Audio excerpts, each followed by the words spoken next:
Est-ce que j'aurai suffisamment de clients pour tout vendre? C'est parti. Bonjour, bienvenue dans cette nouvelle vidéo. Je suis Laurent Bérisy, fondateur des éditions AgriLearn. Aujourd'hui, on va s'intéresser particulièrement à ceux qui veulent se lancer en circuit court. Et notamment, avant de se lancer, une des questions que l'on se pose, c'est combien de clients je vais avoir besoin pour réaliser mon chiffre d'affaires et réussir à vendre tout ce que je vais produire. Et plus spécifiquement, est-ce que j'aurai suffisamment de clients pour tout vendre? Parce que généralement, on n'a pas peur d'avoir trop de clients. En réalité, on s'aperçoit qu'avec le temps, ça peut être un risque aussi d'avoir trop de clients et de se disperser et d'avoir une moindre efficacité des circuits de vente. Je vous renvoie à la vidéo sur l'efficacité des circuits de vente. Alors, première question à se poser, combien de clients ai-je besoin? Pour ça, en fait, je vais vous donner une méthode et ensuite je vais prendre un exemple concret. Premier point, on repart du chiffre d'affaires à réaliser. C'est-à-dire, vous avez un objectif de revenu. À partir de cet objectif de revenu, vous avez défini un chiffre d'affaires à réaliser. Ce chiffre d'affaires, vous le déclinez par année, évidemment, mais aussi par semaine de vente, et vous pouvez le décliner également par circuit de vente. Ensuite, quel va être le panier moyen par saison et par circuit de vente? Est-ce que j'ai un panier moyen qui va être tout le temps dans la moyenne, ou est-ce qu'il va varier avec la saison? Souvent, en fait, il varie avec la saison, ou il varie avec le nombre de produits présents dans la gamme. Troisième élément, combien de clients j'ai besoin par circuit de vente? Ça, c'est important à connaître. Et quatrième élément, est-ce que c'est réaliste au vu des circuits de vente que j'ai choisis? Soit je suis trop ambitieux, et donc ça veut dire que je n'ai pas assez de circuits de vente, soit je suis trop dispersé, ça arrive aussi, ça veut dire que j'ai trop de circuits de vente. D'accord? Donc la méthode que je vous donne là et pour laquelle on va prendre un exemple, sert à savoir si vous êtes trop ambitieux et du coup vous n'avez pas assez de circuits de vente, ou si vous êtes trop dispersé, vous avez trop de circuits de vente. Évidemment, pour tirer cette conclusion, en fait, on sait que ça dépend aussi fortement en fait, de la zone géographique dans laquelle vous êtes. Parce que la zone géographique influence la zone de chalandise et du coup le potentiel du territoire. Si je me retrouve au fin fond d'un département peu peuplé, avec la première ville moyenne à une demi-heure, trois quarts d'heure ou une heure, et que des tout petits villages de quelques centaines d'habitants autour de chez moi, comme on a dans certains départements de France, ou si je suis en zone touristique de montagne, ou proche de la Côte d'Azur, ou en périurbain proche d'une grande ville, je ne suis pas du tout dans la même situation. Je vous donne un exemple. Alors, imaginons, je suis un éleveur de chèvres et je fais de la transformation fromagère. Donc, mes chèvres ne sont pas désaisonnées, c'est-à-dire qu'elles vont mettre bas en gros en fin d'hiver, on va dire en février, et je vais les tarir en novembre à la fin de l'année. J'ai un objectif de chiffre d'affaires, imaginons de 100 000 euros. Ça m'arrange, c'est un chiffre rond. J'aurai à peu près 2 mois de tarissement des chèvres, donc j'ai 44 semaines de vente, j'en ai pas 52. Alors, il y a des exceptions où, si je fais de la tome, par exemple, qui est un fromage qui s'affine et qui se conserve, je vais peut-être avoir encore quelques fromages avant l'hiver. Mais là, dans mon exemple, je prends en compte le fait que je coupe complètement, y compris pour me reposer, les 2 mois d'hiver. Donc si je fais 100 000 euros de chiffre d'affaires et que je le divise par 44 semaines de vente, ça veut dire qu'il faut que je sorte en moyenne 2300 euros de chiffre d'affaires par semaine de vente. D'accord?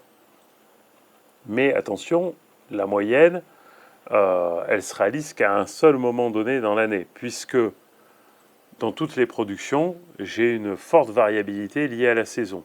Là, en l'occurrence, elle est liée à la courbe de lactation, puisque quand les chèvres commencent à mettre bas, déjà, elles ne mettent pas bas toutes le même jour. Ça peut s'étaler sur une semaine, sur 15 jours, sur 3 semaines, sur un mois, suivant la taille du troupeau. Et du coup, eh bien, elles arrivent progressivement tout au pic de lactation, au bout de je ne sais plus combien de temps, 2 mois, je crois, 2 mois et demi, bref, ou 1 mois et demi. Vous me pardonnerez l'exactitude, hein, je ne suis pas spécialiste des chèvres. En gros, elles arrivent à un pic de lactation.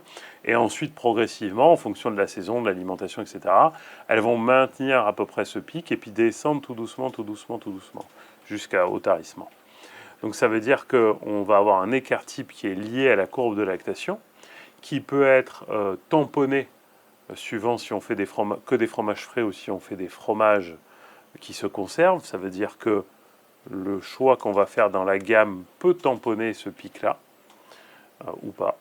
Mais en gros, on va dire que quand on démarre au début, on va possiblement pouvoir faire que 500 € par semaine de chiffre d'affaires, que peut-être au pic de lactation, quand là on a le plus de fromage, parce qu'on fait beaucoup de fromage frais, on va monter peut-être à 3500, et petit à petit jusqu'à la fin de la lactation, on va redescendre pour arriver après à 500. Donc la moyenne, elle est à 2300, mais on va passer de 500 à 3500 et on va redescendre à 500. Donc vous voyez que la moyenne ne va pas se réaliser tout le temps. Ce qui complique le choix des circuits de vente. Parce que ça veut dire que si on a des circuits de vente qui sont identiques tout au long de l'année, eh bien on a un problème, puisque à un moment donné, j'aurai trop de fromage, à un moment donné, j'en ai pas assez. Donc, on reprend cet exemple. Imaginons que j'ai 100 000 € à faire. J'ai en moyenne 2300 € à faire par semaine. Ensuite, deuxième élément, donc on a dit qu'il fallait qu'on se positionne sur le panier moyen. Donc pareil, on essaye de se dire quel est le panier moyen par client. Donc en moyenne sur l'année, on va dire là par exemple qu'un client va acheter, à chaque fois qu'il vient chez vous, il va acheter 15 € de fromage. D'accord ? Mais on a un écart type aussi lié à la saison, puisque en fonction de la saison, on va avoir plus ou moins de gamme à proposer. Donc quand on démarre, on a très peu de fromage et une gamme relativement courte. Donc le panier moyen, il est peut-être qu'à 10 €, il n'est pas à 15.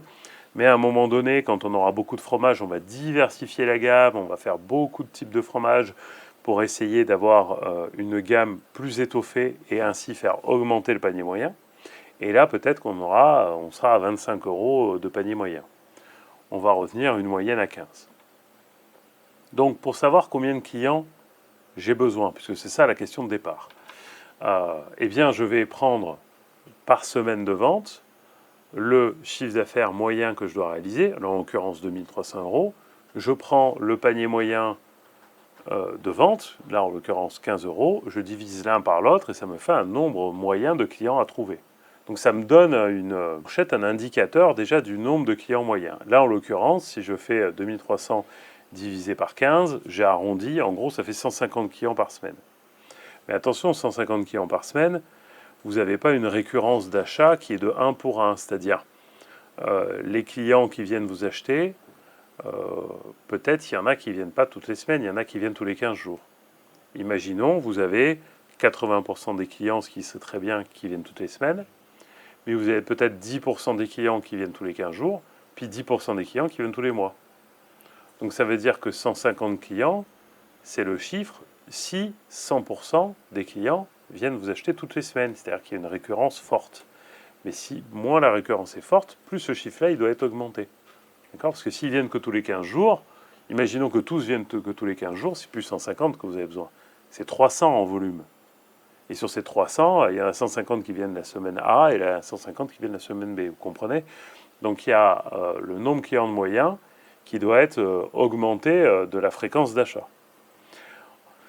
Et puis sur ces 150 en moyenne, on sait qu'en début de lactation, peut-être on va en avoir besoin que de 30, parce qu'on a peu de lait, peu de gamme.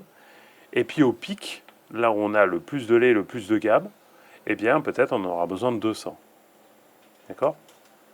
Donc ça nous donne vraiment des indicateurs importants pour apprécier si en fait, dans notre stratégie commerciale, on a prévu suffisamment de circuits ou pas suffisamment.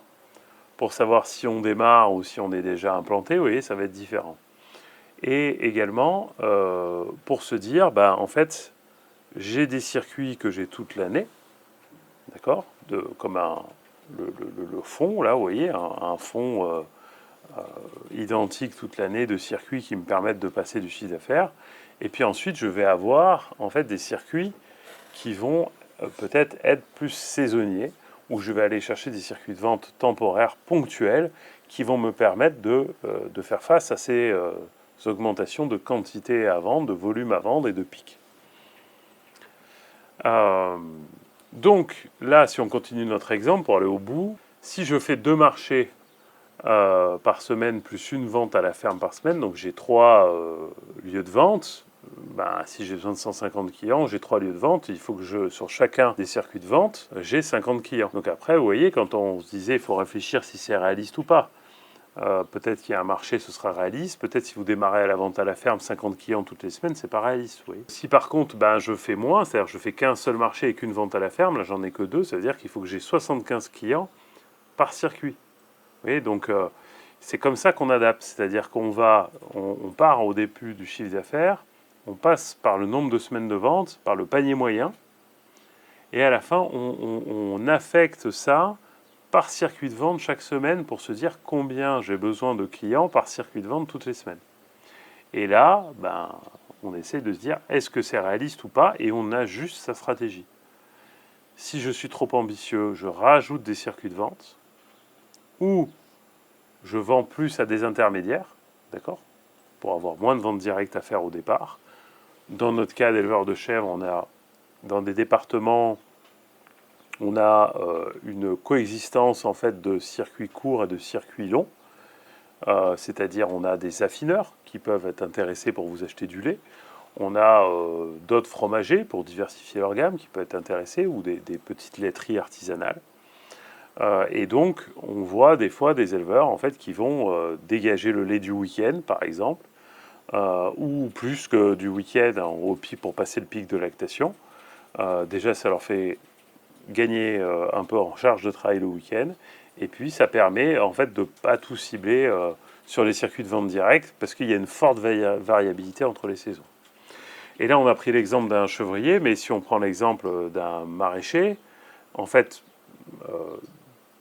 quasiment tous les producteurs de produits frais, qui vendent des produits frais alimentaires frais, donc le chevrier c'est vrai, le maraîcher c'est vrai, tous les produits qui ne se stockent pas vont avoir ce problème-là.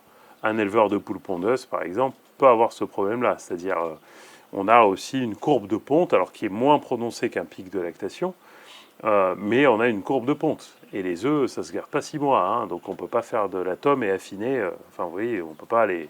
C'est rare qu'on les transforme. Donc, du coup, on aura ce problème-là aussi, par exemple, sur les œufs. Par contre, si vous faites de la transfo et que vous faites des produits qui se conservent, ben, en fait, on va. Alors, ça demande plus de trésorerie, évidemment, hein, puisqu'il y a moins de cash qui rentre tout de suite si on transforme et qu'on conserve. Mais par contre, on lisse les besoins de circuits de vente sur l'année. Voilà, donc tout ça, ce sont des choix qu'il faut faire en conscience. Et du coup, cette méthode-là, elle est hyper importante.